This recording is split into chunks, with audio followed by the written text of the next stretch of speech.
students. Today we are going to start our SST syllabus, and the first chapter we are going to discuss today is what, where, how and when. What means क्या, where means कहाँ, how means कैसे and when.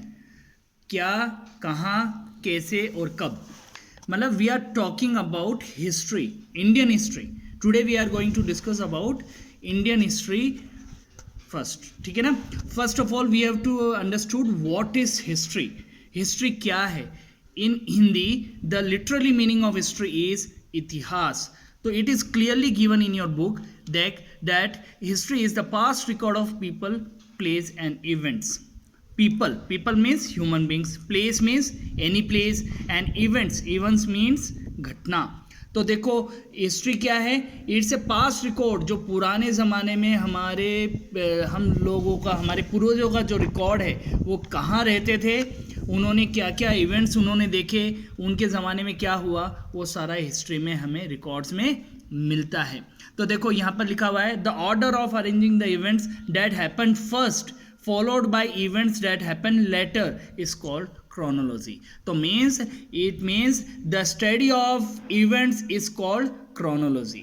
मतलब जो event पहले हुआ है, जो वो पहले रिकॉर्डेड है, और जो बाद में हुआ वो बाद में रिकॉर्डेड है. जो स्टडी ऑफ हिस्ट्री है उसको हम क्रोनोलॉजी कहते हैं, या स्टडी ऑफ इवेंट्स को हम क्रोनोलॉजी कहते हैं.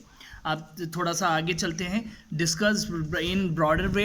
तो देखो यहाँ पर लिखा गया है, हम इंडियन हिस्ट्री की बात कर रहे हैं. As already we are going to discuss about Indian history. तो देखो यहाँ पर लिखा हुआ है geography has played a vital role in shaping the history of the world and India. जैसे वर्ल्ड का ज्योग्राफी जो है, ज्योग्राफी मीन्स भौगोलिक स्थिति, मतलब लैंड एरिया कि वहाँ पर प्लेटोज़ हैं, वहाँ पर प्लेन्स हैं, और वहाँ पर हिली एरियाज कैसे हैं, कैसे लोगों ने कहाँ पर रहना पसंद करा, रिवर्स के किनारे रहना पसंद करा, प्लेन एरिया में रहना पसंद करा, या हिली एरिया में, वो थोड़ा सा हम इसमें डिस्कस कर लेते हैं. इट डिटरमाइंस, देखो यहाँ पर लिखा है, it determines how a particular area develops India and it's neighbouring.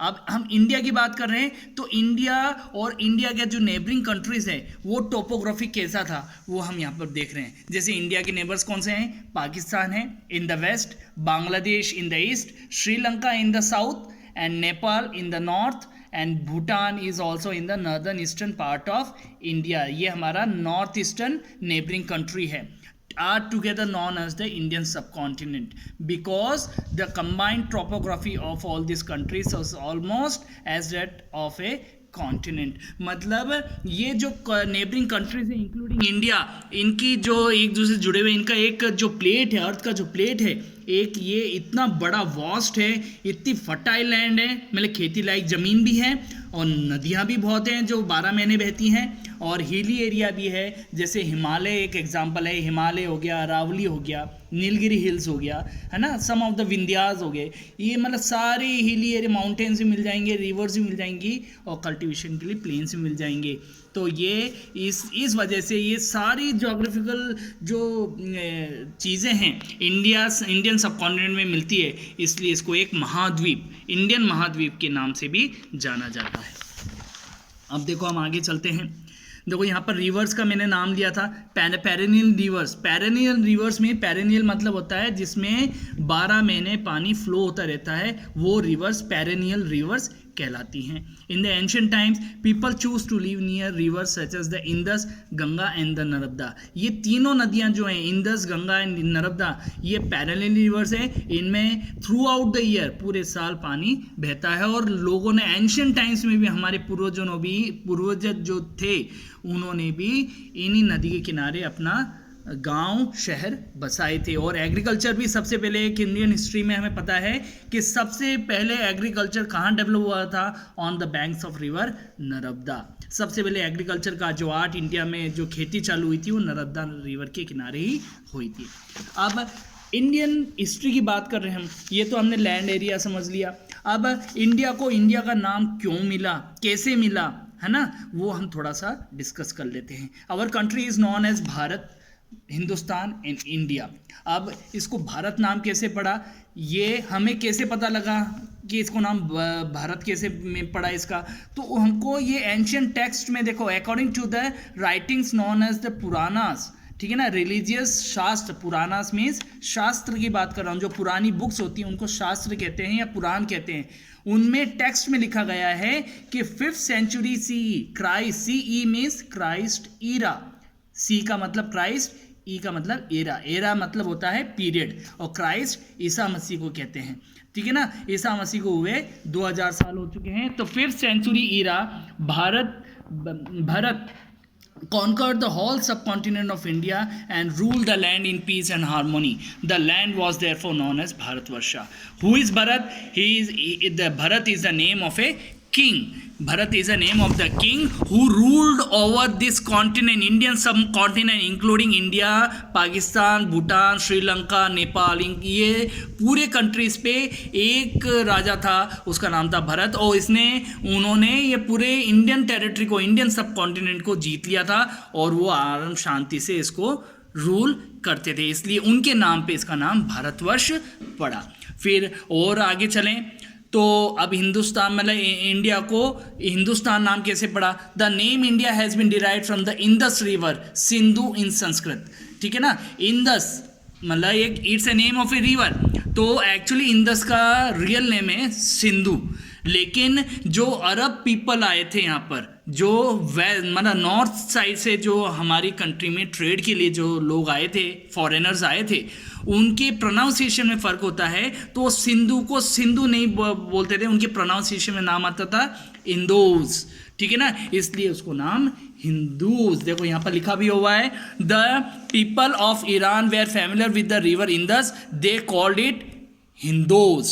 हिंदोज मतलब उनका कहने का मतलब था कि हिंदोज रिवर के जो ईस्ट साइड में जो लोग रहते हैं वो क्या हैं, हिंदूज हैं, इसलिए इसको नाम हिंदुस्तान पड़ा। अब देखो, अब हमारे सोर्सेस कौन कौन से होते हैं, मैंने शास्त्र का नाम तो ले लिया, लेकिन सोर्सेस कौन कौन से होते हैं जो हमें रिकॉर्ड मिलते हैं, पास्ट रिकॉर्ड्स मिलते हैं, उसमें कुछ सोर्सेस होते हैं आर्कोलॉजिकल सोर्सेस। आर्कोलॉजिकल सोर्सेस मतलब जो हमें ज़मीन की खुदाई करने पे जो पुराने बर्तन, पुराने वेपन्स, पुरानी बिल्डिंग्स, पुरानी वॉल्स, ठीक है ना, जो स्ट्रक्चर नीचे से खुदाई के समय मिलते हैं वो आर्कोलॉजिकल सोर्सेस होते हैं, ठीक है ना, मतलब फिजिकल एस्पेक्ट होता है।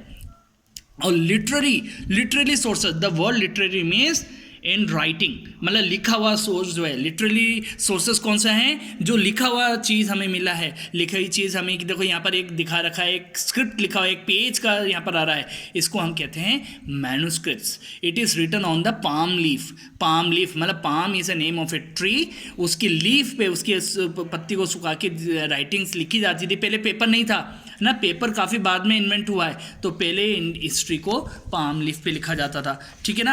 अब आर्कोलॉजिकल मतलब सोर्सेस में खुदाई के समय क्या क्या मिलता है, फॉसिल रिमेन्स मतलब पुरानी बॉडीज, पुराने एनिमल्स के, देखो डायनासोर का यहाँ पर आ रहा है, तो डायनासोर की हड्डियाँ मिली हैं और उसको लैब में टेस्ट करते हैं, फिर उसकी एज फाइंड आउट करी जाती है कि कितना पुराना ये बॉडी हो सकता है, क्योंकि पहले दफनाया जाता था, ठीक है ना। Tools and implements, tools means औजार, ठीक है ना, और इम्प्लीमेंट्स जो हम खेतों में, हमारे घरों में यूज़ करते हैं वो। इंस्क्रिप्शन मीन्स जो पत्थरों पे जो लिखा हुआ मिलता है, हम कभी कोई मॉन्यूमेंट पूरा, इंस्क्रिप्शन मीन्स जो पुराने हवेलियाँ, किले में हम देखने जाते हैं तो वहाँ पत्थरों पे कुछ लिखा हुआ मिलता है, उसको हम इंस्क्रिप्शंस कहते हैं। और ये बहुत मतलब लगभग 1500-2000 साल पहले हिस्ट्री ऐसे लिखी जाती थी। फिर कॉइन्स, पहले के राजा महाराजा कॉइन्स भी अपने अपने, जैसे समुद्रगुप्ता बहुत फेमस है, फिर चंद्रगुप्ता मौर्य फेमस है, तो इन्होंने अपने ज़माने में अलग अलग कॉइन्स, अपनी पिक्चर, कॉइन्स के ऊपर अपने पिक्चर छपवाते थे, तो उनको अलग अलग कॉइन से हमें पता लगता है। फिर पॉटरी मीन्स पुराने मिट्टी के बर्तन, उनसे भी हमें पता लगता है कि हमारी इंडियन आर्ट कितनी रिच थी। फिर मॉन्यूमेंट्स मीन्स पुरानी बिल्डिंग्स जो हमको देखने को मिलती है, जैसे मंदिर और किले।